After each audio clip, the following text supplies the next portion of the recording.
tener esta actividad con la gente de Trilce, con Enrique Tenenbaum y Adrián Fieta, por el lado de Trilce, por el lado de la escuela, Enrique Ratín y Álvaro Albacete, que bueno, vamos a ir trabajando y preguntándonos sobre las incidencias clínicas y políticas que tiene este tiempo presente, esta situación que nos toca vivir.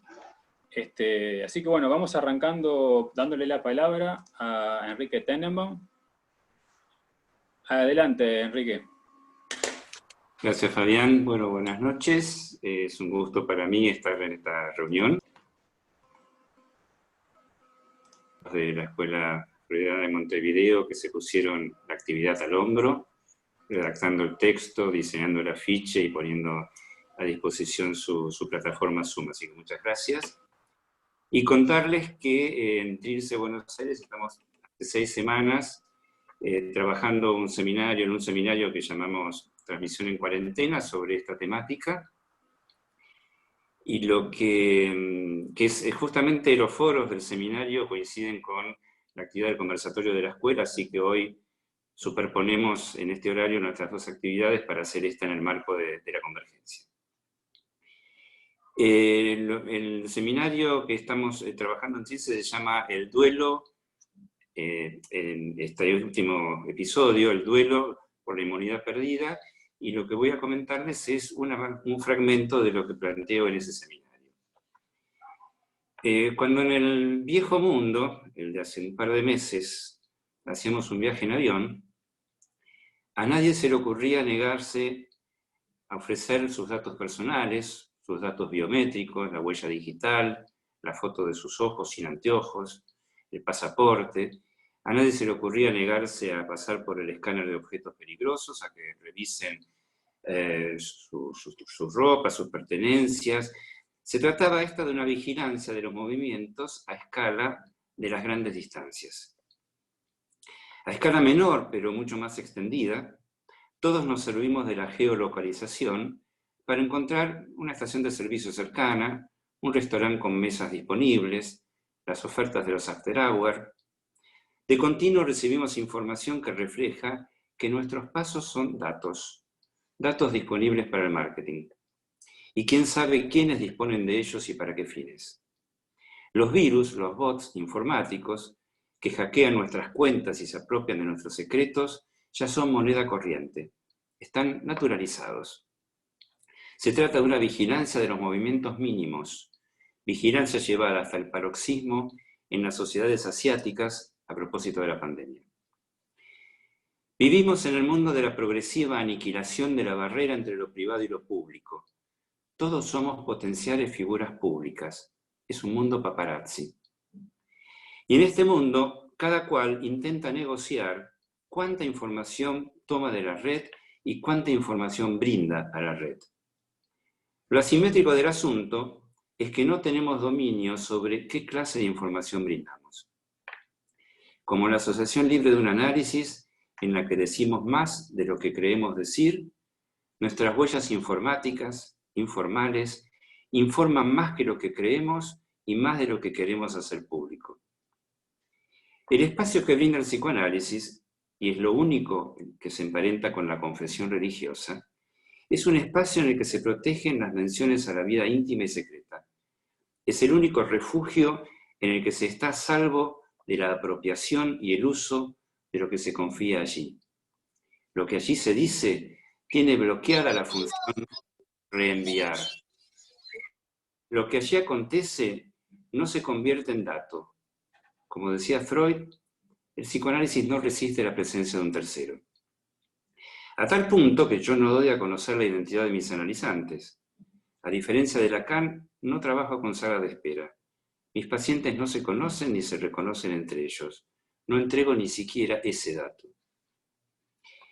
En la negociación entre lo que me es propio y lo que es común, entre el grado de libertad de mis pensamientos y acciones y lo que debo entregar por y para vivir en comunidad, entre aquello de lo que me quiero apropiar de lo común, lo que circula en las redes, y lo que estoy dispuesto a entregar a cambio y aceptar que se lo ponga a circular, se juega esta época que nos toca vivir. En el siglo pasado, Freud situaba la renuncia a ciertas satisfacciones directas como el tributo que cada cual ofrecía como munus, como pago para vivir en sociedad. Hoy en día parece que no alcanza con esa renuncia, hoy se entrega como dato y hasta la dimensión de la vergüenza la posesión de la información misma acerca de qué satisfacción es la que se resigna. Sin embargo, hay aquello que no puede conocerse, que no puede ponerse a circular. Hay algo que no puede transferirse a la comunidad, ni tampoco la comunidad puede imponer al individuo. Hay un valor de uso que no se transmuta en valor de cambio. Cuando Freud situaba la diferencia entre el duelo y la melancolía, ponía el énfasis en que en el duelo se sabía qué objeto era el que se había perdido. Si lo tuviera hoy a Freud frente a mí, qué bueno sería, le preguntaría, ¿pero acaso sabemos qué clase de satisfacción perdimos al perder el objeto? ¿Se hace el duelo por el objeto solamente o por la satisfacción que se jugaba alrededor de nuestro lazo con él? Hoy aún no sabemos qué hemos perdido en esta pandemia. El duelo ni siquiera ha comenzado. Pero lo que es seguro es que no todo está perdido. Cuando brindamos información sobre nuestro interés en algunos objetos, interés que se refleja en datos sobre comercios, recorridos, lugares visitados, compras realizadas, lo que no se puede determinar es cómo es nuestra relación a esos objetos, cuál es la satisfacción implicada en ellos, lo que en nuestra jerga llamamos goce. En la práctica de un psicoanálisis se descubre, a veces con sorpresa, a veces con dolor, a qué tipo de goce estamos atados, sujetados con los objetos que pueblan nuestra vida cotidiana y con aquellos que ya no están pero aún nos guían, como reza el Cafetín de Buenos Aires, o con los que no pisan más el bar, como el Molino del Brindis por Pierrot. Ese goce singular con el objeto, como el que se juega en ese intransferible lazo con los otros, no pasa a ningún mercado, no es negociable, ni aunque quisiéramos. Para los de la parroquia hablo del síntoma, hablo del síntoma. Simétricamente, los objetos de goce que el mercado ofrece, de los que el mercado vive, los que se viralizan por efecto de las técnicas de marketing, el mercado puede empujar a que creamos que tampoco nosotros podemos vivir sin ellos. Sin el gadget último modelo, sin la última actualización, sin la plataforma Zoom. Pero lo que no puede el mercado, por más que lo intente y por más datos que acumule sobre nuestros gustos y preferencias, es incidir en nuestras condiciones de goce. No puede incidir en los medios de producción de la satisfacción. Es en estos términos, a mi modo de ver, que se plantea la incidencia de la política en la clínica y la incidencia de la clínica en la política. Se trata de ubicar, de buen modo, qué es aquello que en cada circunstancia epocal se pone en juego como negociación de las libertades individuales respecto del lazo entre los cuerpos en la vida en común. Y tener bien presente lo que no entra en la negociación, lo singular del goce de cada quien. En concordancia notable con el goce que es indecible e insabible, este virus de hoy en día pone de manifiesto una caída de la consistencia del saber médico, puesto que la ciencia no está, al menos por ahora, pudiendo determinar las razones de la enorme variabilidad individual de la respuesta inmunitaria y sistémica al virus, del modo singular en que el virus entra en relación con cada cuerpo que habla y goza.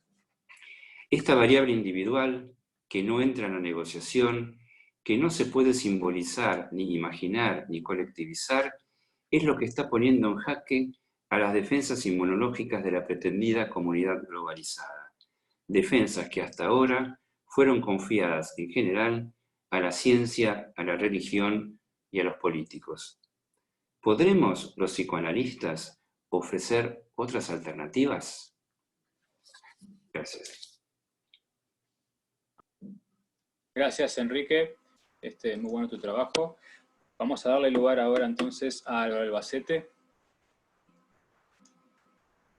Hola, buenas noches a todos. Una alegría verlos. Muchos de vuelta, a otros por primera vez en este tipo de encuentro. Agradecer muy especialmente a Institución Trilce, porque Enrique dice que nos pusimos al hombro, pero bueno, trabajamos en conjunto habiendo tomado Trilce de iniciativa. Así que, primero, gratitud a la Institución Trilce por la iniciativa. Y ya hablando sobre lo que les voy a leer, les comento que tomé algunas notas de Ramonet, Mercedes Rosende, Leonardo Boff y muchos colegas. Así que quien se sienta aludido puede decir que lo plagié tranquilamente. Resulta claro que la pandemia no es solo una crisis sanitaria, sino un hecho social total desde el que sacude todo el entramado de nuestras relaciones sociales. Este tiempo de incertidumbre resulta aún extraño, no podemos explicarlo. Y adelanto aquí el porqué, en mi caso particular, imposible interpretar con tal celeridad mientras ocurre este acontecimiento, en el sentido de parte agua, ¿no? En el sentido del acontecimiento de lo que marca un antes y un después. Esta pesadilla, y angustiado rogamos a la ciencia una cura, porque en verdad no podemos despertar de ella, sino que ella nos hace despertar, no sabemos a qué. Pero seguro que fue algo que irrumpió y nos hace despertar, porque no hay más significantes que permitan seguir soñando. Irrupción de lo real. La ciencia tiene sus tiempos, pero nosotros carecemos de él. Las sociedades suelen recurrir a la protección del Estado como a la del padre, a cambio de renunciar a libertades individuales. Esto puede que sean malas noticias para el mercado, que está en la causa misma de este estado de excepción. El mercado como causa no permitirá que se pierda lo que más le interesa, no vidas, sino dinero. Y ninguna institución u organización internacional ha estado a la altura de las circunstancias. No es que no se supiera y fuera tan sorpresivo como ahora dicen, nadie quiso asumir inversiones de algo que estaba anunciado, pero que podía no tocarle a él. El sistema económico parece tambalear, llamémoslo por su nombre, capitalismo, sin juicio de valor. Tal vez la velocidad de propagación del virus esté a tono con la velocidad de la revolución digital, a la que ahora todo el sistema capitalista debe rediseñarse. Capitalismo digital. Y eso pese a que las medidas que vienen resultando más eficaces ya fueron utilizadas hace por lo menos un siglo. Aislamiento social, lavado de manos, tapabocas. Como el otro día hice mención a que tal vez la era está pariendo un corazón, sería una oportunidad, y de hecho es un deseo. Y agregaba, o una peste, y no me refiero al COVID-19, sino a que este momento donde la crisis es a un tiempo en la oferta y en la demanda, podría alentar en algunos, el propio Cissé, que está manteniendo una discusión con Han, el coreano, en este sentido, la idea de un mundo mejor. Yo mismo ando diciendo que lo realmente imperdonable sería que luego de esto, así lo designo, sigamos siendo los mismos. Pero eso no es seguro. El sistema ya ha sorteado todo tipo de dificultades, devorando las nuevas modalidades y valores e integrándolos a su funcionamiento, e incluso fortaleciéndolo, ahora con cibervigilancia y biocontrol, la biopolítica al mando. Nunca que se haya ocupado ese lugar de poder, se abandonó pasada la crisis, ni líderes ni medidas de excepción. Y los socialismos terminaron las más de las veces en torcidas interpretaciones de dictadura del proletariado y violencia de partido único. Aunque quiero decir clara, enfáticamente, que sus conceptos, sus fundamentos y causas son de una nobleza de la que el capitalismo carece. No puedo afirmar que fallaron los sistemas, sino que queda claro si su implementación llevada a cabo por los hombres. Es como si hubiera que elegir entre la vida y la economía, sistema sanitario o económico, entre concentrar todas las energías en la pandemia o seguir las otras luchas, ahora atenuadas, porque el virus es un enemigo común. Enemigo común. Por primera vez, la humanidad toda, un enemigo invisible, inexplicable, en el sentido de que aún no sabemos cómo combatirlo y tampoco qué más decir de él. Nos hace girar en círculos, aunque sepamos del carácter espiralado, pasando siempre por los mismos dichos, estaremos produciendo pequeñas diferencias en el decir, en el dicho, enunciación o enunciado, en una inflexión o modulación, o pasando del ya no pasa nada, que acaba de decir el presidente, más o menos, no lo dijo así, dijo otra cosa, pero y el concomitante pánico al cansancio del tal vez un día. Pero aquí quiero detenerme porque no pude, y les juro que lo intenté, no meter metáforas bélicas. Sin embargo, ya puse por allí la lucha contra el virus. La retórica belicista se apoderó del discurso, otra vez, de los hablantes en general, permeando todas las esferas, incluyendo las íntimas. Así, el discurso simplifica la complejidad, fomenta los lugares comunes, la facilidad en la comprensión. Cuando más simple, más eficaz para la masa parecería indicarnos. Vencer al virus, triunfar sobre la pandemia, batallar contra el enemigo, ganar la guerra, estar en la primera línea. La metáfora militar busca crear una cohesión que facilite la obediencia entre la población, la disciplina, y hasta justificar un aumento de los mecanismos autoritarios del poder estatal, y allá cada uno con sus hipótesis respecto de los fines que perseguiría este incremento del poder. Aunque el relato de lucha se ha usado siempre, aquí no hay dos bandos diferenciados como tal. No hay trincheras ni un verdadero enemigo. Y que el uso reiterado de estas referencias es todo lo contrario a algo tranquilizador. Sabemos que con el lenguaje podemos hacer varias cosas, entre ellas crear realidad. Estamos ante un problema real, que exige una narración real para encontrar soluciones reales.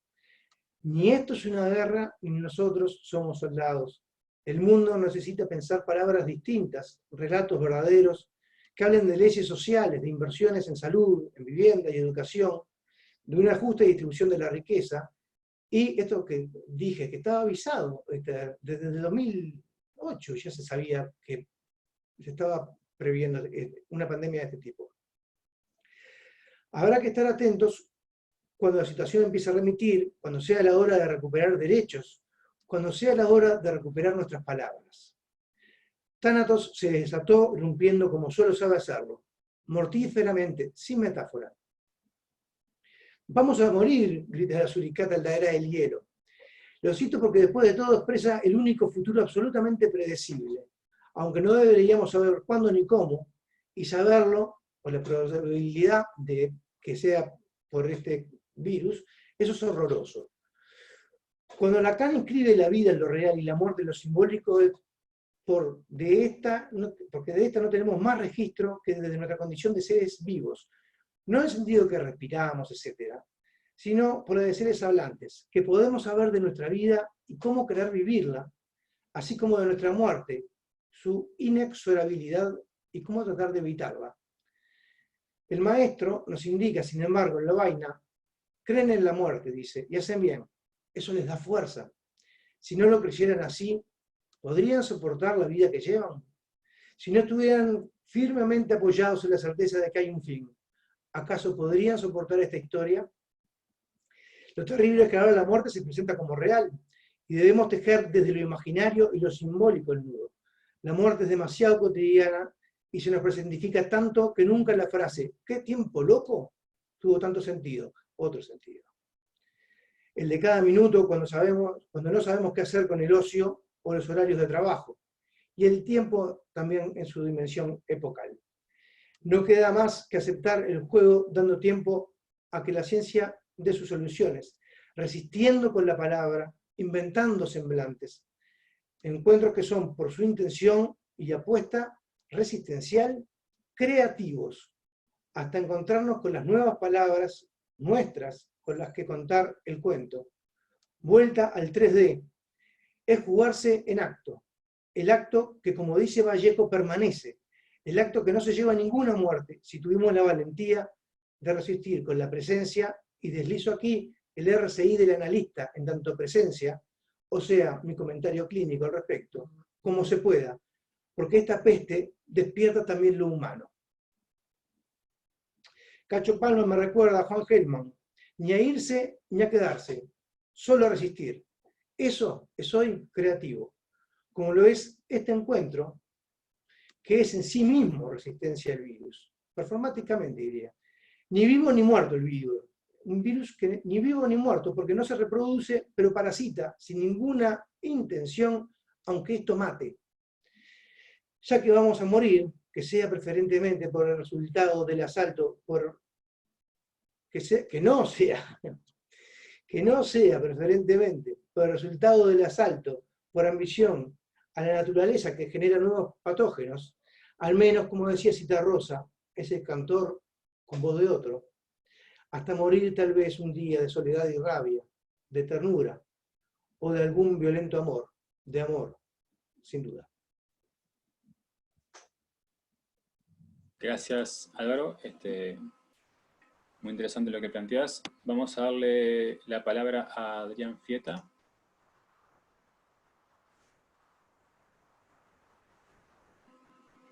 Un segundo que lo activo. Adelante, ahora sí. Ahora. Bueno, muchas gracias, Fabián. Buenas noches a todos. Muchas gracias a la Escuela Federal de Montevideo por todo lo que facilitó este encuentro. Realmente agradecidos por esto. Para comenzar, quiero tomar una referencia planteada por Enrique Tenenbaum en su seminario de este año. Él toma la figura de Santa Catalina de Siena y un episodio particular de su vida, que es el siguiente. Durante el final de la peste negra, que asoló especialmente la región de Toscana en el siglo XIII, ella se dedicó intensamente al cuidado de los enfermos, pero no se contagió. Esto quedó asentado para la Iglesia como un misterio.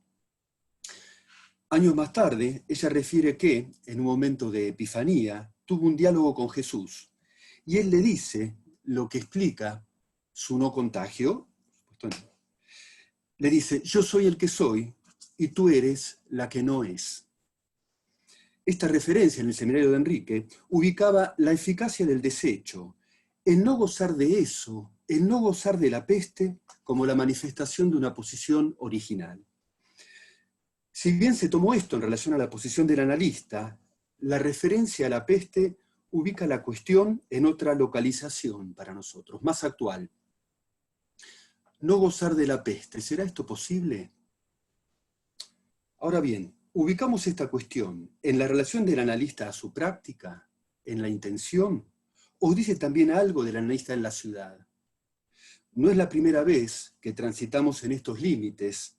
Recordemos las cuestiones sobre la psicología de las masas en algunos de nuestros encuentros, en las que se iba de la cuestión clínica de la masa de a dos, en el consultorio, a la palabra pública de los analistas y las instituciones. Considero que las circunstancias actuales nos proponen una ocasión de una cercanía inusitada entre ambas preguntas, ¿no? La palabra de la ciudad y la del consultorio. Cercanía que tal vez en los últimos tiempos venía insinuándose cada vez con más fuerza. En la ciudad, pero también en los consultorios, un nuevo real ha trastocado las categorías que nos organizan. Desajusta el fantasma, obliga un trabajo simbólico imaginario de reconstitución de una trama. A cada uno su realidad psíquica, pero el nuevo real asume la forma de una nueva realidad objetiva, realidad, que aunque inacible, conlleva la fuerza de su propia imposición. La realidad que prefigura ese nuevo real se impone con dos características. Lo nuevo, lo incognoscible, por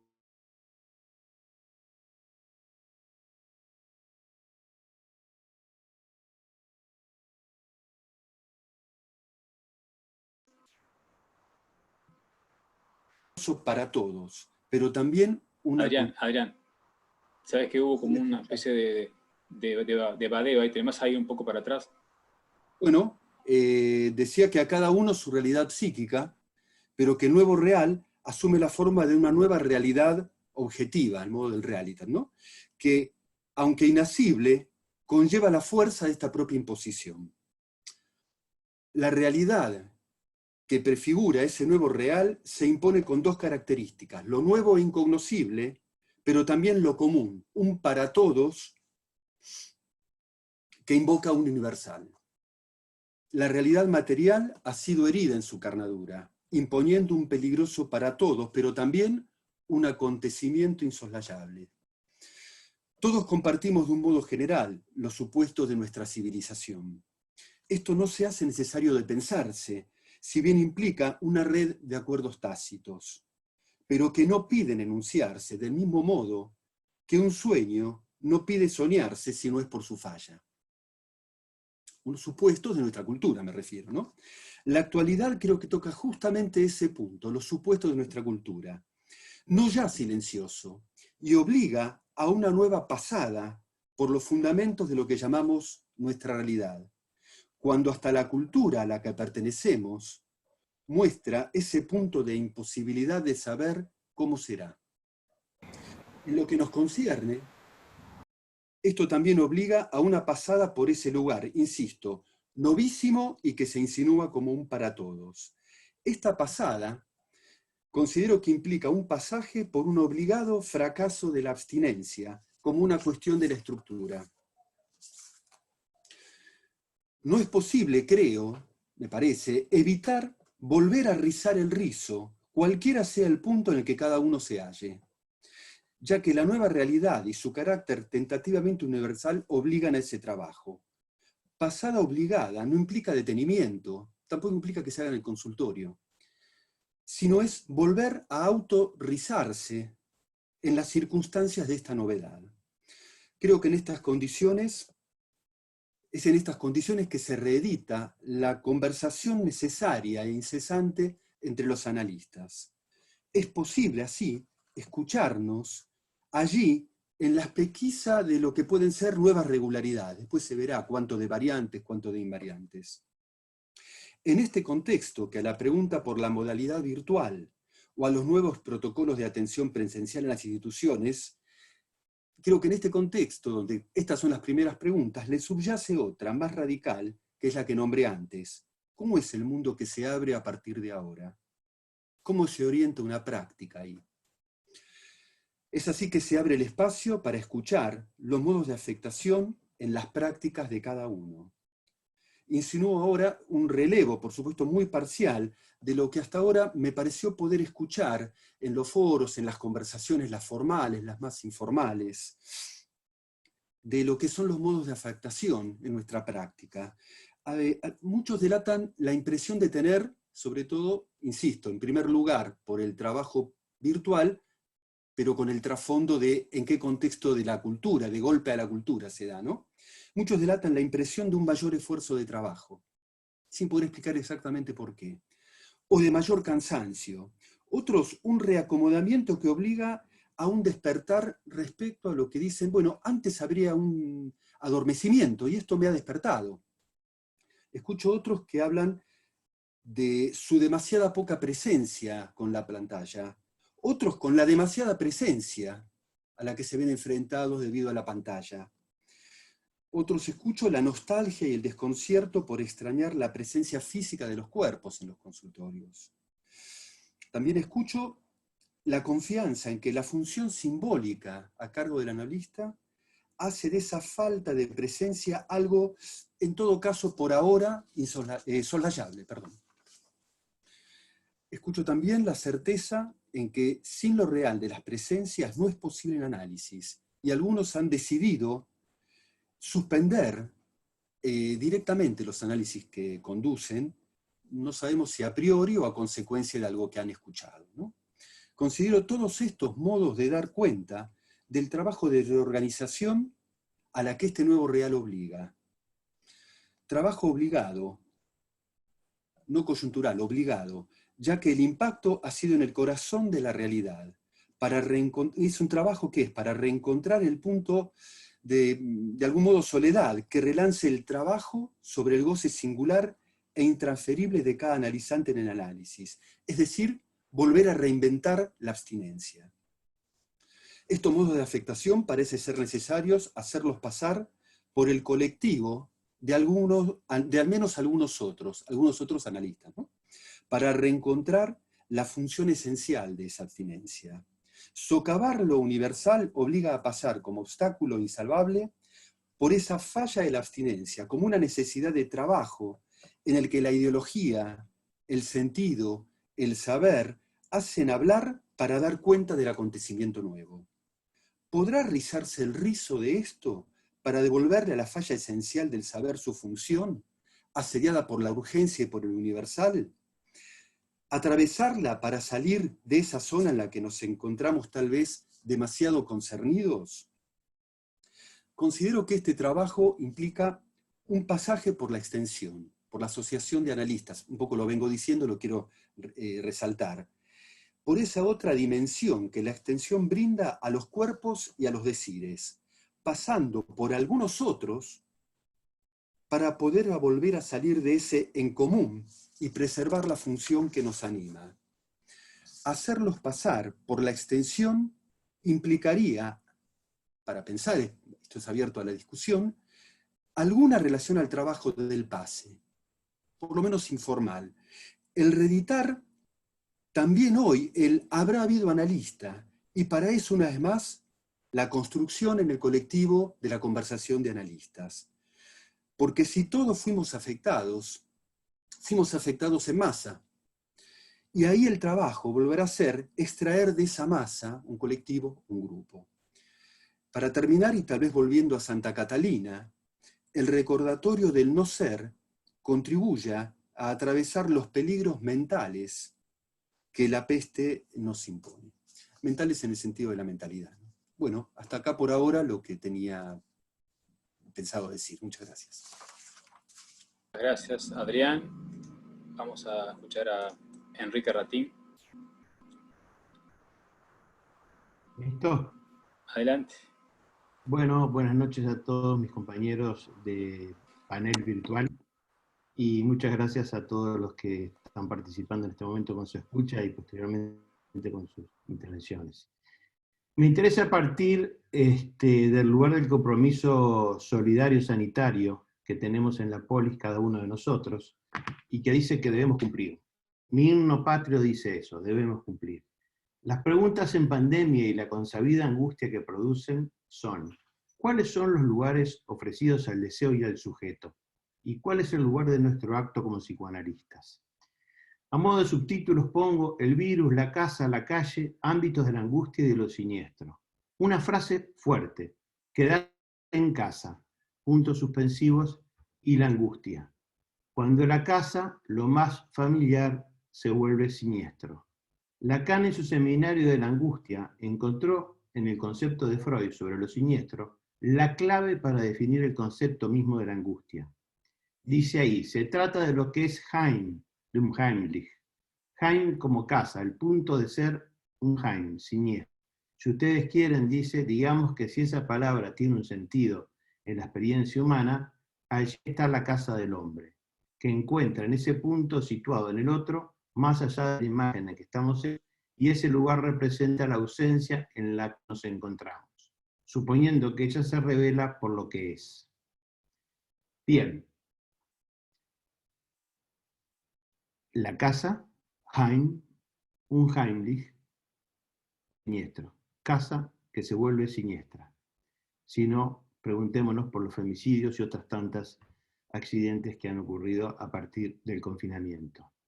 Otra frase: salí a la calle, pero le llamo eso una moral urbana. Se ha montado un escenario ciudadano nuevo, distinto al de la calle, el llamado espacio público, para hacer un lugar ambiguo. Por un lado, un concepto espacial que se fusiona en la medida que delimita lugares. Aquellos de libre acceso, otros están privados, o los que son de acceso restringido. Eso promovió un concepto político urbano, donde se desarrolla un otro vínculo social y por ende crea un sujeto político particular, el sujeto aislado. Solo se entra en contacto en la calle de una manera séptica y sin contacto, y que al cumplirse se lo eleva a la categoría de una moral de buen ciudadano. El virus, lo real y la ciencia. Siempre se trata de interpretaciones. Algunas disciplinas en la pandemia se presentan como verdaderos aparatos interpretativos y coercitivos. Así, la tan maravillosa llave que parece ser la ciencia, bien usada lo es presentada por algunos en forma invertida como una cerradura, que al aplicarla revela la verdad de lo que ella no es. En respuesta a esta interpretación de la pandemia, Recuerdo lo dicho una vez por Lacan, de que en esto de la interpretación los poetas nos llevan la delantera. Tanto es así que cada vez más las ciencias duras utilizan metáforas literarias, cuando no poéticas, para transmitir sus avances. Sin embargo, bajo el horror del real del virus, las metáforas preferidas son las bélicas. ¿Cómo clarificar nuestra mirada cuando nombran al virus nuestro enemigo invisible? ¿Cómo podemos no imaginarlo en todas partes? Sin embargo, esto no debe dejarnos espectadores de lo que ocurre al otro en confinamiento. En pandemia, algunos portadores de la ciencia están excluyendo parte de la subjetividad y solo parecen darle valor a las proposiciones susceptibles de ser invalidadas o confirmadas. Al sujeto lo presentan como individuo a ser contado en la lista de infectados, muertos o recuperados. Esta posición lleva a la hipervaloración de lo referencial, olvidando lo textual que se aloja tanto en lo intra como en lo intersubjetivo. Freud y Lacan siempre le pidieron a la ciencia otra cosa, su relación a la verdad, pero entiéndase aquí que a la verdad no la requiero como opuesta a la mentira, sino aquella que implica al sujeto más allá de sus voluntades. Presentadas así, esas verdades comulgan con la ciencia. Ellas pueden ser en el pensamiento que influye al sujeto también, y no solo en el pensamiento que se presta a las pruebas empíricas. Les presento un oxímoron actual fantástico, clara confusión. ¿Cuál? La que hay entre estadística y ciencia. La vida social no es solo una condena dependiente de la semejanza, ya que ello lo conduciría solo a la comparación, dejando fuera el deseo de sustitución y a la rivalidad. Nuestra imperiosa necesidad de los pequeños otros no es eso, sino que a ellos les debemos nuestra existencia de una singularizada falta original. La dimensión del otro, pequeño, se plantea de manera penetrante en este tiempo de aislamiento, pero igualmente, el no ver la figura del otro no debería preocuparnos, ya que su presencia física no garantiza que se tenga en cuenta su alteridad. Según Hegel, alguien sería el amo cuando es reconocido por alguien al que él no reconoce. La actitud del amo es, pues, un punto muerto existencial, y el otro se las tiene que ver con su deseo intrínsecamente trágico, ya que no obtiene el reconocimiento porque es vencido, o el obtenido no tiene valor porque proviene de un vencido. Así entonces, todo reclamo de reconocimiento parece ser lucha. Hoy se nos anuncia una maravillosa promesa, pero siniestra. Un mundo estrictamente biopolítico, disciplina, control, evaluaciones médicas. El discurso universitario, con sus dispositivos seriados, pondría el semblante de saber para esta nueva distopía. En el lugar de la verdad de este semblante aparece el significante del orden. Nuestro real emerge en lo imposible que oprime al sujeto. Podríamos en un futuro inmediato estar frente a una de las respuestas del discurso del amo. Se trata de poner entonces palabras y letras a la escucha de números referidos al virus y su real. El COVID-19, escrito con letras, muestra una vez más que lo real es algo que retorna en la diferencia, límites que muestran su heterogeneidad e imposibilidad de ser alcanzados por la representación. Lo real no se homologa con la completud, por lo tanto, cuando vuelve, produce síntomas, en el sujeto y en lo social. La clínica aún. Se trata del confinamiento del sujeto, pero no del inconsciente. Nuestra clínica, practicada con los medios llamados virtuales, parece volver a un origen distendido, Sigmund Freud en una caminata de montaña, en un tren. El mismo dispositivo, hoy que en un tiempo de este rol encuadre, se conmueve. El inconsciente se desarrolla en otro espacio y en otro tiempo que el de la realidad. Hoy, y de una nueva manera, nos advertimos de que el inconsciente no está confinado y que su trabajo continúa fuera del consultorio y de la mirada. Inevitablemente aparecen preguntas, como desde qué lugar se habla y sobre el lugar que el analista ocupa. Todo un imaginario alrededor del lugar donde se encuentra el cuerpo del analista puede invadir. Algunas frases. ¿Con quién hablo si no puedo verte? ¿Me estás escuchando? ¿Podés oírme? Si el lugar del otro, con mayúscula acá, es el lugar desde el que se habla, la imposibilidad de ver al analista puede producir vacilaciones, acorde a cada singular anudamiento. El inconsciente no conoce contradicción ni tiempo, ni está ordenado en nuestro espacio-tiempo, e ignora la vista. Pero aunque el inconsciente sea ciego, no está sordo a la mirada. El confinamiento lleva a una modalidad singular a nuestra práctica. La voz pasó a ser más significativa que nunca, pero nuestra escucha sigue siendo desde un lugar donde el inconsciente continúa desplegándose para tirar de las cuerdas del sujeto y sus síntomas. El lenguaje es la condición del inconsciente, y es desde ese lugar donde los pacientes se dirigen a los psicoanalistas. El virus trajo angustia en versiones de incertidumbres, agonías, interrogantes y tragedias que atraviesan la palabra en esta década que asoma. La palabra es lo que nos vuelve humanos por el deseo. Me pregunto, ¿el deseo se apagará? ¿Se extinguirá? ¿Será un despojo mutilado? Por supuesto que no. Ningún desastre ni ninguna catástrofe natural o provocada por el hombre ha podido jamás cortar el hilo de la subjetividad. Nada que nazca de las huellas de los límites de lo real puede borrarla. La lengua permanece, sortea sus agujeros, hasta el horror de lo que no puede nombrar, y el horror adviene cuando el mismo sujeto, creado por la lengua, hace cosas que ella no puede nombrar. Estamos dentro y fuera de la lengua. Voy a hablar ahora geográficamente de nuestro sur, que tuvo que padecer y atravesar discursos mortíferos. No salió inmune, pero sí más rico. Hoy en la búsqueda de inmunidad viral, corremos también el riesgo de estar sometidos a vigilancias que se pueden perpetuar en lo económico, político y social. Hay experiencias como las que estamos viviendo que promueven movimientos hacia un otro sin barrar, que buscan ocupar un espacio que en ese otro no existe. Por eso, damos lugar a la palabra. Igualmente, debo decir que la palabra, como la utopía, es una perpetua mezcla de dos pérdidas, deseado y alcanzado. Un paraíso que por más imposible que sea, se lo busca eternamente. La palabra pertenece al reino de la muerte, pero también la enfrenta. Los barbijos, máscaras que cubren la parte inferior de nuestro rostro, ¿también esconden nuestra cara? Lo que es específicamente del semblante es lo que no se reduce a eso. El semblante desgarra, destruye lo sensible.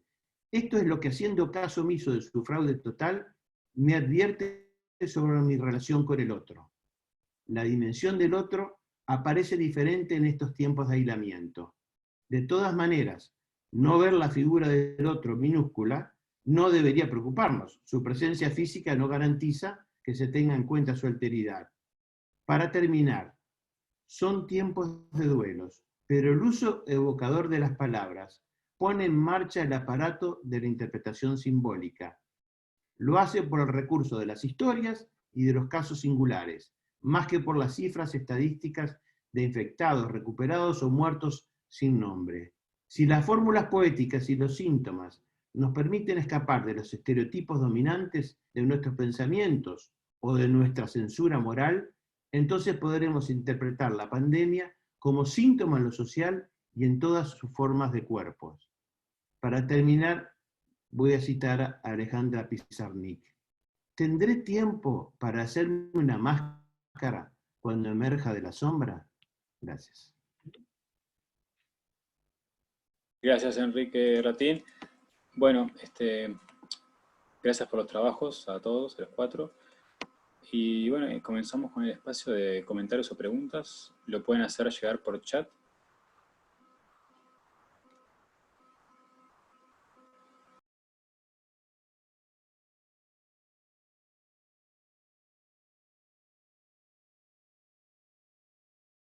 Solo una interrupción para decir, más que espacio de preguntas, conversemos, ¿no? Tratemos de darle ese dinamismo.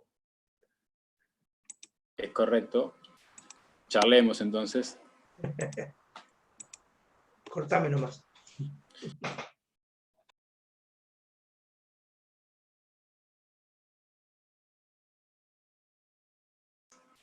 Pilar pide la palabra. Pilar. Bueno, Pilar, adelante. hoy. Gracias, Fabi. Bueno, ¿cómo andan? Me dejó pensando, creo que Adrián es el nombre, en esto de reinventar la abstinencia, porque creo que efectivamente me parece que es una de las cosas que que más nos ha puesto en juego toda esta situación. En verdad me encantó escucharlo porque creo que resume parte de mis preguntas y de mi incomodidad en esta nueva situación. Casi todas las cosas que él nombraba a mí me pasan, salvo de pausar la clínica, todo lo demás. En algunas situaciones sentirme cansada, en otras situaciones no saber muy bien qué estoy haciendo, bueno. Y una necesidad mayor de conversar con otros analistas. Creo que en los otros encuentros siempre pregunté qué les pasa a ustedes, y de algún modo me parece que esto que dice él es un punto ahí bien importante para pensar, porque creo que estamos intentando, por lo menos, reinventar la abstinencia casi que cada vez, diría yo. Justamente por esto que se dio, que hay un real que es una realidad objetiva y que nos pone a todos en un lugar de semejantes. Y eso por lo menos a mí me complica un poco.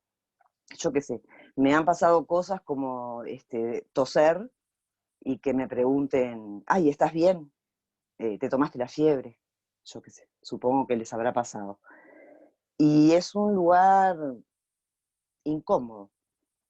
Y bueno, en verdad agradecerle a Adrián, creo que era Adrián, no sé si era Adrián, esto de intentar ponerle ese nombre, de que en algún punto lo que se nos juega es que estamos reinventando la abstinencia y tiene un punto de complejidad, para mí por lo menos. Bueno, era eso, agradecer porque creo que en algún punto me clarificó que sí, es efectivamente eso, por lo menos, y no solo en los pacientes que estoy viendo por videollamada, también en los pacientes que todavía sostienen su análisis de modo presencial. De todos modos, en la modalidad presencial también me encuentro en ese lugar, de tener que reinventar la abstinencia. Bueno, era eso. Gracias.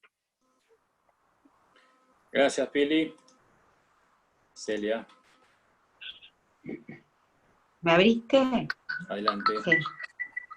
Bueno, buenas noches a todos, un gusto. Ahí veo tanta gente que me abrazaría, y la verdad es que un poquito virus atea, no me importa, les daría un beso y un abrazo a gente que quiero muchísimo acá reunida. En primer lugar, quiero agradecer a los expositores, me pareció muy lindo cada una de las temáticas que abordaron cada uno de ellos. Y cada vez más pienso, aún a riesgo de ser tratada como Sócrates, más que preguntarle qué le pasa a la polis, hacer la gran freudiana, perdón, valga mi fallido, después me lo interpretaré, hacer la gran Sócrates. No qué le pasa a la polis ni a este virus, sino qué nos pasa a nosotros con este virus, a cada uno de nosotros. Porque discrepo que esto sea objetivo, en todo caso nos transforma a nosotros en objetos de los mandatos de estos que son los nuevos dioses, lo he dicho en varios conversatorios, de estos dioses oscuros, en el sentido de que ya no es Dios, Yahvé, Jehová, Alá, Buda, etc., son el Dios de la ciencia, que a ese se le respeto, no a sus voceros, pero sí la OMS y las cifras y la estadística elevada, lamentablemente y pobremente, a categoría de ciencia, porque la estadística sirve, por supuesto, pero a partir de que se comprueba que es así. Entonces creo que el riesgo es que seamos objetos del poder de turno, no estoy hablando de política partidaria, sino de este poder que nos corroe y que nos obliga en aquello que Lacan, muy enojado, en el mayo del 68 francés, les gritó después de los insultos que le fueron prodigados, les gritó: lo que pasa es que ustedes quieren un amo. El tema me parece que lo que tenemos que decir los analistas es justamente denunciar esta posición del amo, atendiendo a la singularidad, no a lo particular, sino a lo singular, diferencia lógica fundamental, precisamente de lo singular, de dónde desde el punto de enunciación y de nuestra propia situación absolutamente singular en que esto nos convoca. Entonces, esto de la objetividad a mí me molesta un poco porque creo que es la subjetividad de todos y cada uno, porque finalmente los analistas estamos hechos de la misma carne y hueso que cualquier perro. Bueno, eso era un chiste, pero en realidad estamos hechos como cualquiera, que tenemos nuestros miedos, temores, fantasías, etcétera, etcétera. Entonces, y me venía a la cabeza escuchando las 4 exposiciones que me parecieron muy buenas, y no me quiero detener más en esto, qué bella película Gattaca. No sé quién se acuerda de ella, con Uma Thurman y Tom Cruise, no, otro, Jude Law, Ethan Hawke, sí, y Jude Law, sí, en donde efectivamente ahí se muestra la fuerza del deseo. Y no sé quién, si Enrique Tenenbaum, porque después está el otro Enrique, o a ver, Adrián decían esta cosa de la fuerza del deseo, y creo que en esa película lo plantea claramente. Acá se trata del deseo, y habrá habido analistas, como lo decía Adrián, si puede justamente decir una palabra que subvierta el orden al que nos convocan. Esto lo digo un poquito porque acabo de escuchar en un fragmento la prohibición, por lo pronto en la Argentina, acá eso nos llegó en Uruguay, de la prohibición de los mayores de 80 años y algunas anécdotas así, y eso me contrastaba con unos artículos que estuve leyendo el año pasado, de que, a ver, ¿por qué tienen que dirigir nuestras vidas? Hay un punto cuasi, no, saquémosle el cuasi, es dictatorial, y a eso me niego porque eso borra mi subjetividad y por ende me deshace como sujeto. Ya está. Gracias. No, a ti, Celia. Vamos a escuchar ahora que pide la palabra Silvia, amigo. Silvia, si tú puedes habilitar el micrófono.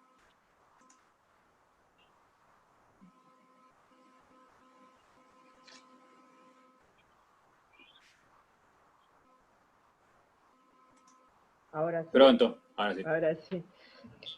Bueno, en principio un gustazo verlos, aunque sea en 2D. Tengo muchas ganas de ver gente en 3 dimensiones. Igual que Celia, los abrazaría y me arriesgaría.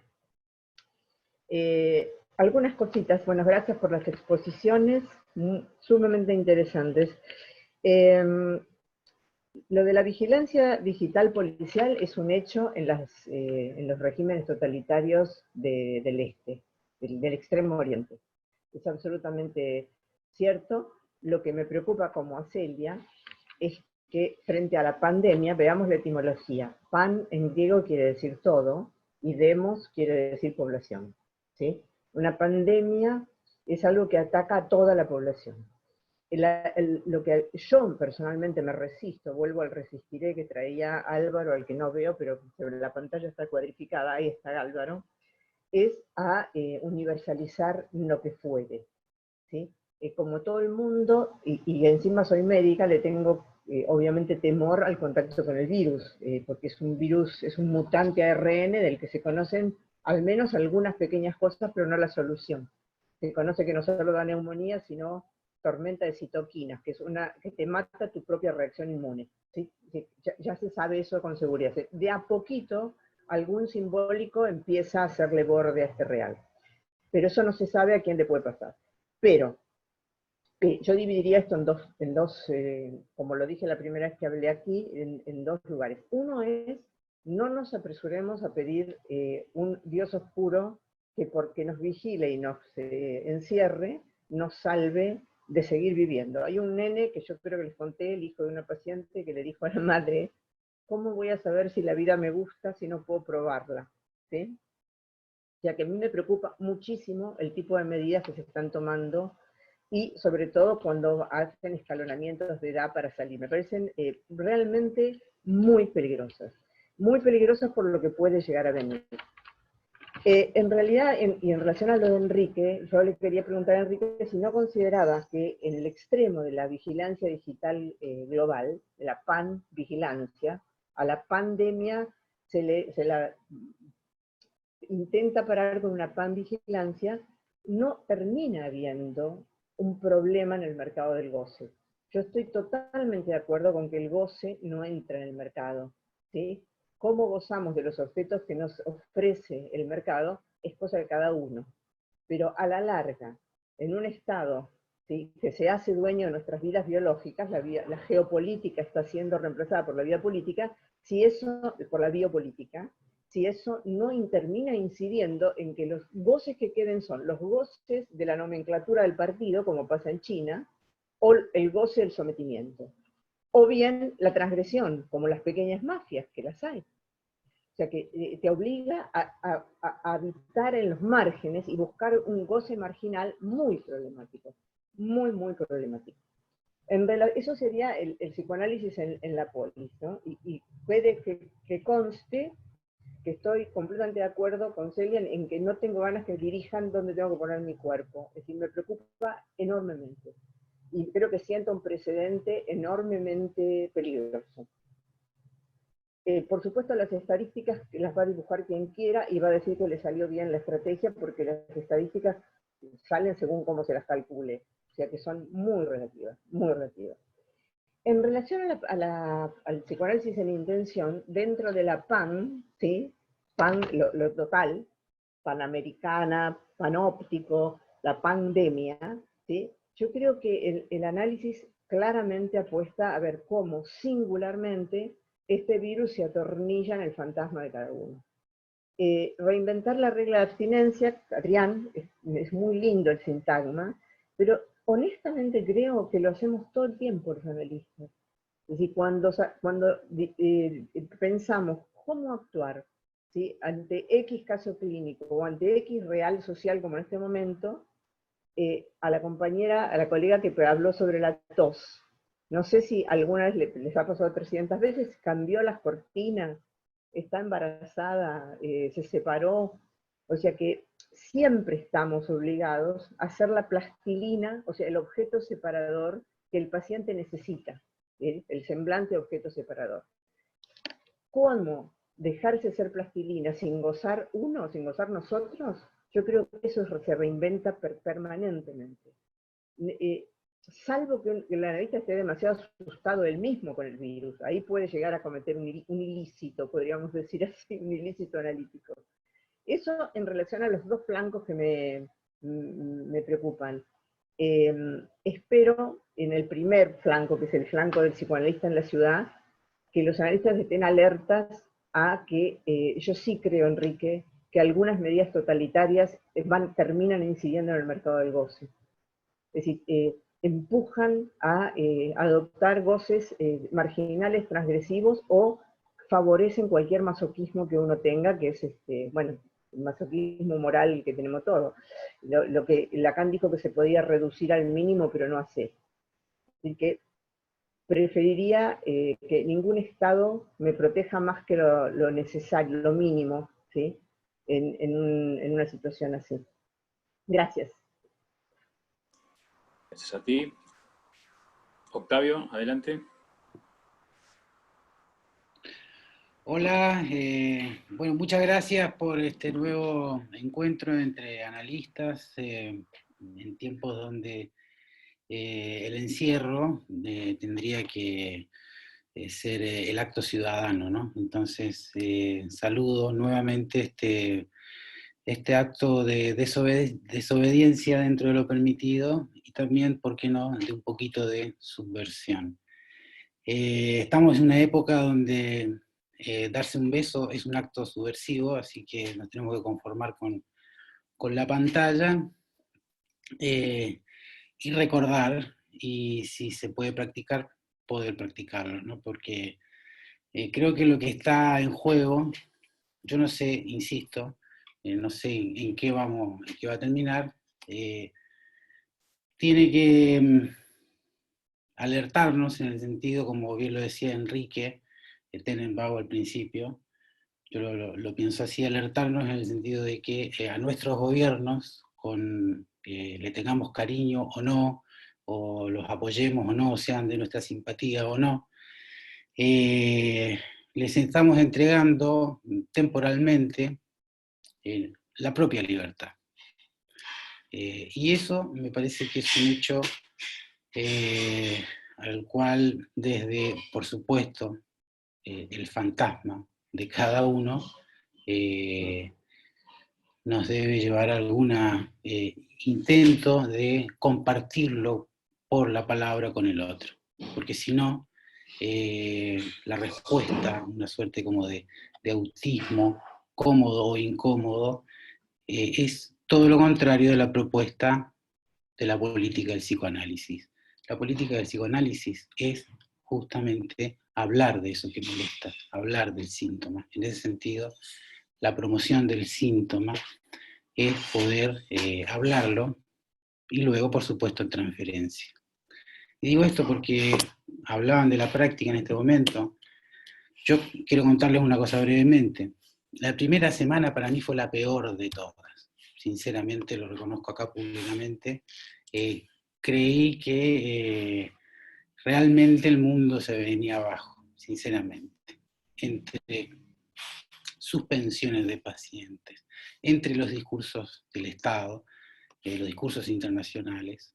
Tengo que reconocer que yo estaba como absolutamente ingenuo en relación al tema este del virus. Me cayó el 13 de marzo así casi como entero.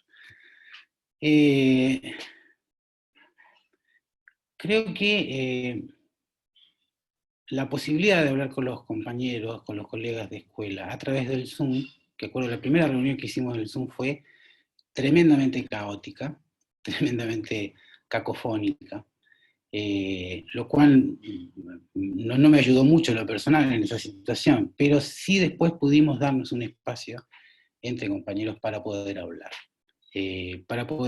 de, bueno, cómo nos estábamos arreglando con esta situación. Es decir, ese espacio de la palabra me parece que, más estos otros que hemos ido organizando, nos permite, por ejemplo, tener otra posición, diría más, menos panicosa. Y no tiene que ver con estados, momentos, porque los discursos panicosos siguen estando presentes. Y por supuesto que las respuestas sintomáticas que apelan al problema económico del masoquismo moral, justamente, están a la orden de una manera tremendamente violenta, la economía política con la economía y nos deja expuestos formaciones, decía Silvia, de goce marginal o de goce muy violento en sus distintas expresiones. Creo que sí el mercado se apodera del goce a través de esos márgenes, sobre todo a través de una pornoscopía y en este momento por una puesta en escena de una necropolítica desembosada. Ambas dimensiones, tanto la pornoscópica como la necropolítica, creo que daña la relación al otro chico, digo. Creo que por lo menos, por lo menos la pone en un paréntesis virtual y la relativiza en tanto habilita en forma permanente una desmentida del otro. En ese sentido, me voy explicando por qué ha resultado tan obedecida, tan gubernamentalmente obedecida esta, no pandemia, sino convocatoria democrática, racional, científica al aislamiento. Y eso, sinceramente, es una de las cuestiones que me preocupa, porque ahí está operando lo que llamamos la biopolítica. Ahí operó, en esa docilidad que rápidamente hizo que nos refugiáramos. Es como que apelara a lo más básico de una hipocondría de masas. Nos vamos a morir. Si nos dicen que nos tenemos que encerrar, nos encerramos.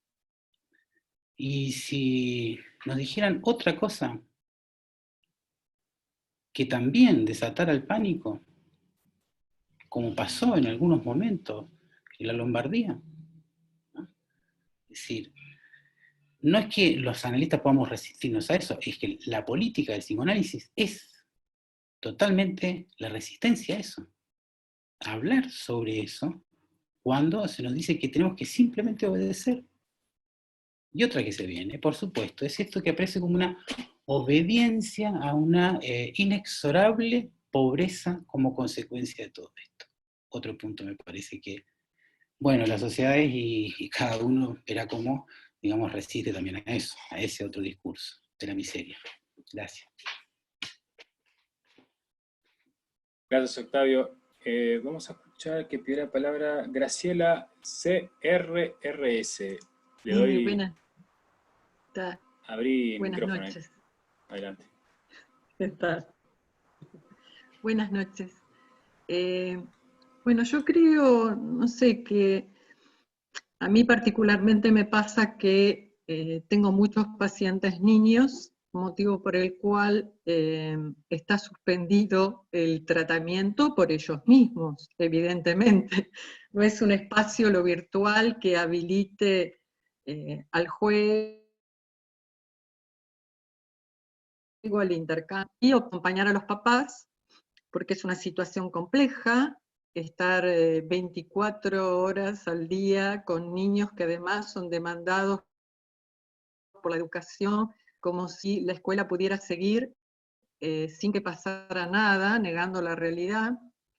Los padres tensos, ya con sus problemas económicos, laborales, con la incertidumbre de no saber en qué fecha se van a insertar nuevamente a sus trabajos, eso duplicado por las exigencias de la escuela, que parece que viven en y los niños que sabiamente se resisten a responder a toda esa parafernaria escolar que les dice la escuela continúa, ¿no?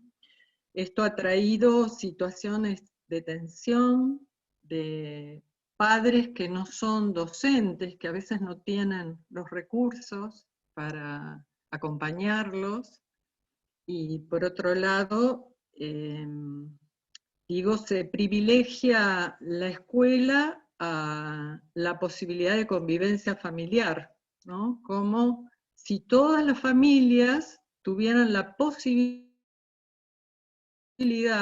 de responder ambientalmente, lógicamente, intelectualmente, socialmente. En esa unificación que se hizo de esa escuela para todos, totalmente ideal y dirigida a una clase media, clase burguesa, que puede responder a esa situación. Así que bueno, es toda una experiencia para mí acompañar virtualmente a los padres, ¿no? Y se han armado condiciones, de hecho, una de mis intervenciones en general es que puedan aceptar posible, ubicar que hay días que debe trabajar y hay días que no, que a veces los niños también están muy exigidos, además de que hace 48 días que no salen de su casa. Así que bueno, es una situación que muchos de los padres se han puesto al trabajo, digamos, ¿no? Algunos de ellos me están replanteando si en realidad después de la cuarentena voy a aceptar a los niños. Y otros me plantean la necesidad de una asistencia, de una asistencia para ellos, que sería casi imposible que pudieran sostener la cuarentena. Así que bueno, estoy como repensando que el psicoanálisis creo que lo que sostiene y lo que diferencia es una ética. el psicoanálisis son los psicoanálisis, ¿no? Porque la gente que se está formando actualmente, depende en qué lugar se forme, hay mucha formación de psicoanalistas técnicos, ¿no? Para mi mirada. Entonces digo, lo que se rescata, más allá de la tecnicidad de la práctica, es la posición ética, que me parece que es lo que sigue rescatando el psicoanálisis. Pero yo me estoy preguntando ahora, ¿cuáles son, con la informática y con estos nuevos medios, me vuelvo a replantear la individuación, lo singular, lo particular, ¿qué de lo privado cuando en realidad ya no hay de lo privado, ¿no? Tenemos una big data con todos los rasgos que se juntan y se hacen algoritmos de cada uno de nosotros. Yo creo que es como el bicho político, yo lo veo así. Gracias, Graciela. Antes de dar la palabra, quiero preguntarle a Eva Lerner si levantó la mano para charlar, ¿sí? También quisiera anunciar que, bueno, que sean breves las intervenciones, si es posible. Gracias. Adelante, Eva. Bueno, ¿se escucha? Sí. ¿Se escucha? Sí, sí. Hola a todos, un gusto estar acá con ustedes. Quisiera intervenir un poquito en esto del autoritarismo, ¿no? Me parece que en este momento el fantasma y la ideología de cada uno, en general pienso que si la ideología no pasa por el análisis para desmontarle el fantasma en la ideología, no puede prevalecer como ideología analizada, vamos a decir así, ¿no? Es fantasmática también. El fantasma y la ideología de cada uno interpreta las posiciones de los gobiernos y las posiciones individuales ante el virus. Los gobiernos son los articuladores de los actores del lazo social. Y hemos visto que en los gobiernos donde esto se consideró una gripecita, como en Estados Unidos y en Brasil, la pandemia ha hecho estragos de la población. Entiendo que en inglés hay una frase que es diferente que en castellano, para decir vos elegís. En castellano vos elegís, no es como en inglés que es it is your choice. Es tu elección. O sea, te están diciendo que no salgas, pero es tu elección. Podés salir. No nos están prohibiendo hablar. Nos han pedido no salir. Es más, creo que hay cierta curva de movimientos que podemos hacer para hacer una diferencia entre el totalitarismo y el cuidado del Estado. Apenas comenzó la pandemia, yo pensé en la Segunda Guerra Mundial y en cuánta gente que conozco sobrevivientes del Holocausto, que se pasaron 2 o 3 años escondidos en parvas de heno, en pozos, en placares, con las consecuencias de 2 o 3 años en esos lugares, psíquicas y subjetivas, y la felicidad que era para mí, y para todos los que tenemos casa, trabajo, porque hay muchos que se quedaron sin trabajo y sin vivienda, para los que tenemos casa, trabajo, y confort de un hogar, y sustento, como para poder atravesar este tiempo encontrando otros goces, además de nuestro trabajo, goces hogareños que habíamos dejado de lado. Yo hacía 20 años que no cocinaba, por ejemplo, y se me dio por agregarle la cocina a todo lo que estoy haciendo. Yo creo que el riesgo que yo veo en estos momentos es que descubrí los riesgos de la digitalización. Si la robótica logra borrar la falta,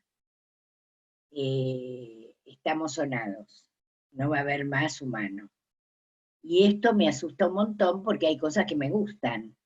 Por ejemplo, junto con estos riesgos descubrí las delicias de participar de un montón de seminarios y de reuniones que no me daría el tiempo material de participar y que ahora puedo hacerlo con un pollo en el horno y con mi marido tomando una copa de vino, viendo un montón de actividades de mi escuela y de otros lados, que si no, no podría correr y asistir porque vivimos en la ciudad de Buenos Aires.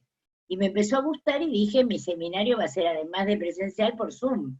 Y yo misma me asusté de lo que decía, porque escuché otros que decían lo mismo.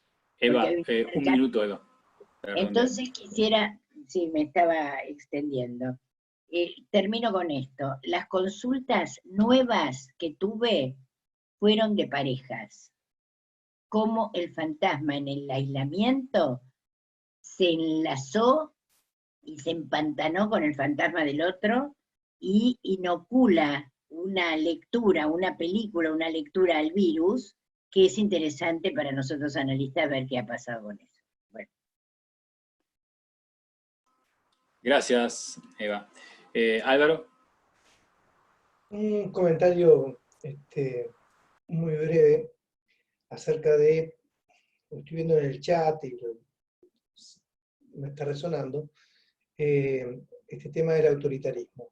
Yo dije por allí, en mi texto, decía algo así como, no recuerdo, y podrá haber alguna excepción, que quien haya llegado a ese lugar, haya accedido a un lugar líder o situación de excepción, decía, eso lo recuerdo, líder o situación de excepción, que haya tomado el lugar de poder, de autoridad, se desliza fácilmente hacia el autoritarismo y no lo va a ceder.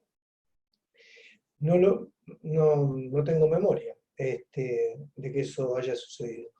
Creo que en algún punto el autoritarismo, más que ideología, estoy de acuerdo con Eva, por supuesto, pero también en un punto, con un matiz, que es que el autoritarismo surge en el punto en el cual, en esta angustia, en medio de este estado de angustia y de incertidumbre, le pedimos a los padres que nos cuiden, ¿sí? A cambio de su protección, les brindamos nuestras libertades civiles, llamémosle así. Esto se puede pasar, no me voy a extender porque si no me da el tiempo, se puede pasar, digamos, a la fantasmática del sujeto en un análisis. Pero que básicamente es, sí, ahora de pronto es necesario, no ha habido nadie que haya tomado ese lugar, es una entelequia, cuando hablamos también de biopolítica, muy, muy sólida y al mismo tiempo no es nadie, pero sabemos que atrás hay grandes corporaciones, Google, Amazon, ¿sí? Que Enrique Tenenbaum hacía referencia muy clara al comienzo, y eso es poder. Y ese poder, como decía Nietzsche, el poder del que no se abusa no es poder. Y creo que quien se instale en ese lugar, quien adquiera ese lugar, no lo va a soltar. No lo va a soltar por una pandemia, porque no lo suelta porque ninguna revolución, no le pidamos a la pandemia lo que no podemos hacer los hombres, los seres humanos, que es, bueno, que no ser mejores, ser libres en ese punto, ¿sí? Decía esto porque por ese punto donde se tocan ideología y fantasma, que decía Eva, ¿sí? Que es difícil a veces poderlo separar, pero que es necesario, y que me parece que quería puntuar eso, que sí toca la fantasmática, pero sin hacer universo, bueno, no es solo ideología, es eso. El pedido de, aquí en Uruguay, siempre somos muy estatistas, ¿sí? Y pedimos que nos estén cuidando. Y a partir de eso, estamos siempre renunciando, ¿sí? a cosas. A cambio de eso, bueno, ahora este virus vino a cubrir una cantidad de luchas que se estaban dando, que se estaban generando, consejos de salarios, en fin, cantidad de cosas que estaban por hacerse y que nadie habla de feminismo. En un mes, nadie habla, se habla mucho por ciertas redes, pero en lo popular desapareció. Quiero decir, sí, cuidado con cruzar ideología en los consultorios, pero también cuidado con no reconocer que están dadas las condiciones, ¿sí? Silvia Amigo, recuerdo que la vez pasada decía que si no hubieran estado dadas las condiciones objetivas, llamémoslo así, Hitler hubiera terminado siendo un borracho en una taberna de Berlín, ¿sí? Y eso es lo que está pasando en este momento, algo de eso. Solo eso quería comentar. Gracias, Álvaro. Rubén Goldberg, que pidió la palabra, ya tiene el micrófono abierto. Hola, ¿se escucha? Adelante. Sí, cómo no.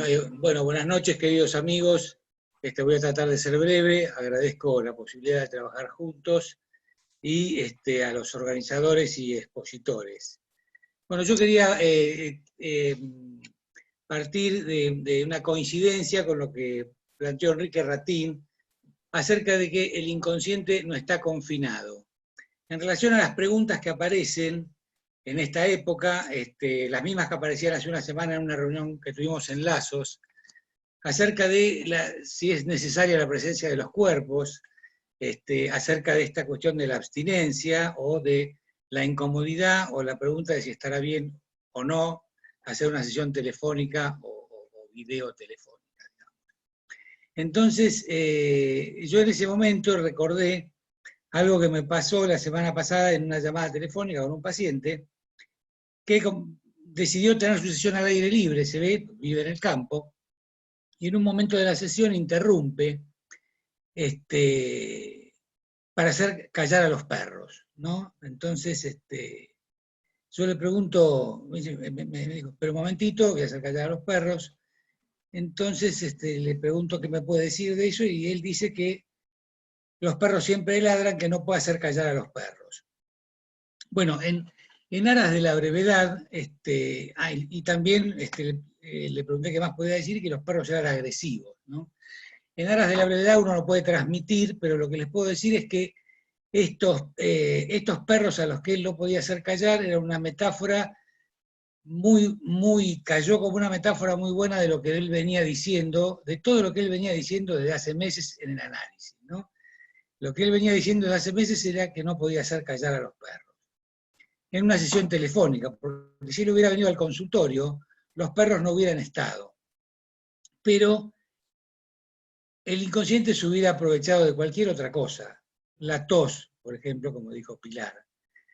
En el sentido de que el inconsciente, digamos, pensando en la autorización, en la abstinencia, tenemos que confiar en la transferencia, en la potencia de la transferencia, y en que los perros siempre van a ladrar, ¿no? Digamos, el inconsciente no está confinado, ¿no? En ese sentido, era lo que quería plantear ante las vacilaciones acerca de los dispositivos, ¿no? Para Freud habrá sido más difícil, ¿no? Cuando mandó el primer paciente al diván, o en la montaña, ¿no? Eso lo usamos habitualmente como ejemplo, de que está el deseo del analista ahí sosteniendo la invención de la abstinencia cada vez. Bueno, eso es lo que quería decir. Muchas gracias. Esto es novedoso, ¿eh? Vamos a dar la palabra a Galaxy J1 Ace. Ahí. ¿A Adelante. mí? Sí. Bueno, no, es que hoy no pude entrar por la compu, entré por el teléfono. Hola Fabián, hola, ¿cómo les va? Mirá, de algún modo voy a repetir lo de la vez pasada. Yo creo que para el dominio, el control que tienen sobre nosotros los estamentos estatales, hoy que es mucho mayor que el tenían los nazis, no se necesita de la pandemia. Con El celular nos ubica en donde estamos permanentemente. Sabe mucho más de nuestra vida por los celulares, los movimientos bancarios y todo eso, y ya está instalado en todos lados. Más democráticos, occidentales, más al modo del capitalismo chino dirigido por el Partido Comunista, esa cosa tan extraña. Digamos, esto es un fenómeno que tenemos que interrogar y que no aparece con la pandemia. Yo creo que si obedecemos o si acatamos las normas de la OMS y los epidemiólogos, es porque queremos seguir participando. Y al mismo tiempo que acatamos para seguir participando, digamos, cuestionamos los riesgos que esto implica permanentemente. En este sentido, me repito, el psicoanálisis viene después de la ciencia, dice Lacan, no puede ser de otra manera. Entonces, lo que hacemos es interrogar a la ciencia, no desacatar o acatar. Este es el lugar que nos toca. Estamos permanentemente interrogando a la ciencia porque renegar de ella al modo de Bolsonaro o Trump trae consecuencias mucho peores porque, bueno, ni hablar se puede porque se termina con la vida. Yo celebro lo que estamos haciendo, el modo que reinventamos el psicoanálisis cada día, el progreso de los análisis aún en esta circunstancia y que podamos seguir tomando la palabra. Gracias, un abrazo. Gracias a ti, José. Y bueno, para justamente darle lugar a esto que acaban de decir, de relanzar la palabra, vamos a darle la palabra entonces a la mesa para ir cerrando el encuentro de hoy. Vamos a darle entonces el lugar a Adrián. Adelante, Adrián. Bueno, puedo hablar, ¿no? Bueno, yo quería agradecer todas las intervenciones, hubo dos que me resonaron especialmente. Uno, el comentario de Silvia Amigo, que agradezco, sí estoy muy de acuerdo. La impresión que me llevó a escribirlo es la sensación de que eso desde la realidad podría sufrir un nuevo embate, y era un recordatorio de lo de siempre, ¿no? Y en ese sentido, muy de acuerdo con lo que dice Rubén, los perros van a seguir ladrando, el tema es que hay que asegurar las condiciones para seguir escuchando, que yo creo que estamos absolutamente de acuerdo en esto. Había algo que podría atentar contra eso, lo voy a decir cómo resonó en mí. Yo sentí dos impulsos a partir de esto. Una es una profunda ansia de saber qué va a pasar, cómo va a ser esto, es un nuevo mundo, es un nuevo autoritarismo, y también he sentido exactamente el movimiento contrario, que es que estamos en un punto donde no es posible saber entre, qué sé yo, Agamben y Zizek, por decir dos posiciones tal vez algo extremas. Es un momento muy difícil para saber. No habría que confundir, permítame usar mal tal vez el tiempo lógico, el momento de concluir con el instante de ver, y creo que lo que escuchemos en los consultorios es lo único que nos va a orientar alrededor de qué saberes van a decantar de estos. Yo sé que es obvio esto, pero insisto, me parece que son tiempos tan urgentes que la urgencia empuja, y podríamos olvidar que solo ahí vamos a encontrar las condiciones de existencia de nuestro trabajo, ¿no? Nuestra función y los, entre comillas, saberes que decanten, ¿no? Eso nomás quería agregar. Muchas gracias. Bueno, Enrique Tenenbaum. Sí, yo quería decir dos o tres cositas. Una, que hay indudablemente mucho goce de la ideología en juego. Si tomamos la disputa ideológica entre Zizek y Byung-Chul Han, por ejemplo, nos encontramos con que o bien viene el totalitarismo asiático a invadir todo el mundo, o bien se termina el capitalismo y viene la revolución comunista. Yo creo que el mayor peligro es que el barco lo esté conduciendo el capitán Pánico, tomando, ¿no?, el panicoso que traía antes Octavio. Pienso que desde nuestra perspectiva, desde lo que nosotros podemos hacer, hay algo respecto de que no hay un saber sobre el goce, eso está claro, y que Lacan se pregunta, la diofonía nos pregunta con qué saber se hace la ley. Entonces, ¿hay un goce etario? ¿Se sabe cómo goza un septuagenario o cómo goza un niño como para que lo jurídico incida para decir qué puede hacer y qué no puede hacer? A eso apuntaba yo con lo de el goce singular que no pasa al mercado. ¿Y qué es una dictadura? ¿Qué es una maniobra dictatorial o una decisión dictatorial? Es cierto, como planteaba Silvia, que los regímenes dictatoriales llevan a sesgos peligrosos como de la transgresión. Pero a mi modo de ver, lo dictatorial en todo caso es tratar de hacer del goce un mercado. Me parece que eso es dictatorial, más allá de los regímenes políticos y la situación de cada país y si nos están cuidando o no. Por último, en relación a seguir o no los análisis por esta vía, por la vía virtual, tomaba lo que mi tocayo traía como pregunta, ¿no? De un analizante de él, pero ¿con quién hablo si no puedo verte? Y recordaba esta anécdota que se contaba en algún tiempo, que es que alguien lo llamó a Lacan por teléfono, y que cuando Lacan contesta, esta persona dice, hola Lacan, y Lacan dice, por supuesto que no. Eso. Muy bien. Enrique Ratín. Gracias, Fabián. Bueno, encantado.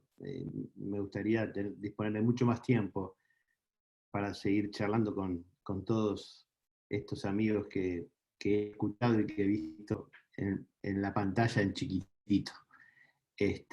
Muchos, a quienes me gustaría mucho estar en vivo y en directo. 3 cositas nada más. A ver, la preocupación que planteaba en algún momento de lo que les leía es que yo no creo ingenuo el manejo. No rechazo la ciencia, ni me opongo a ella, pero pido o trato de ceñirme al pedido que Lacan intentaba. Lacan intentó hacer ciencia con el psicoanálisis, con sus matemas y demás en cuanto a la transmisión. Pero pido que se ponga la ciencia en relación a la verdad. Y cuando la ciencia, de alguna manera, es mi interpretación, como dije en algún momento del texto, se trata siempre de interpretaciones, me parece que lo real siempre sabemos que vuelve, así nos enseñó Lacan, pero también nos enseñó que no se podía homologar con la completud, porque es imposible de quedar ligado a la representación. Intentamos, pero el tema acá es que la dimensión del oportunismo de un virus mortífero, que me parece que es donde corremos el riesgo, el oportunismo de la dimensión de lo biopolítico, sujetar o llevar al sujeto al campo de la pura voluntad. Y creo que ahí es donde me parece de que se enaltece un cierto goce muy peligroso. Y cuando eso ocurre, creo que no tengo por qué llamarle dictatorial, simplemente creo que le llamo algo que tiene que ver con un intento de negar la falta. Y cuando se niega la falta, se niega la singularidad, y cuando se niega la singularidad, se hace masa, y cuando se hace masa, nadie duda de que hay un poder, de que va a llevar a que, digamos, sea más fácil manejable la dimensión del sujeto. Pero como lo dije por ahí en algún momento del escrito, este real que vuelve siempre produce síntomas. Y si produce síntomas, tanto en el sujeto y en lo social, lo siento, pero no podés completarlo. Ni la biopolítica, ni nada que intente va a poder completar. Y es ahí donde está nuestro lugar, es ahí donde metemos nuestra palabra, donde decimos, bueno, tiremos de las cuerdas del síntoma o de los síntomas, tiremos de las cuerdas del sujeto y nos vamos a encontrar con cada una de las singularidades. Y la ciencia y la biopolítica me parece que son peligrosas. Y es ahí donde nosotros tenemos que seguir dando voy a usar la metáfora bélica que tanto critiqué, dar batalla. Gracias. Muy bien, gracias Enrique. Bueno, ahora sí, ya en el final y para terminar, cabe aclarar que también hubo como una discusión en el chat muy interesante, que si pudieron leerlo, vale la pena. Así que bueno, este ha sido un encuentro muy fructífero, calculo que es mi sentir y el de otros también, así que bueno, será hasta la próxima.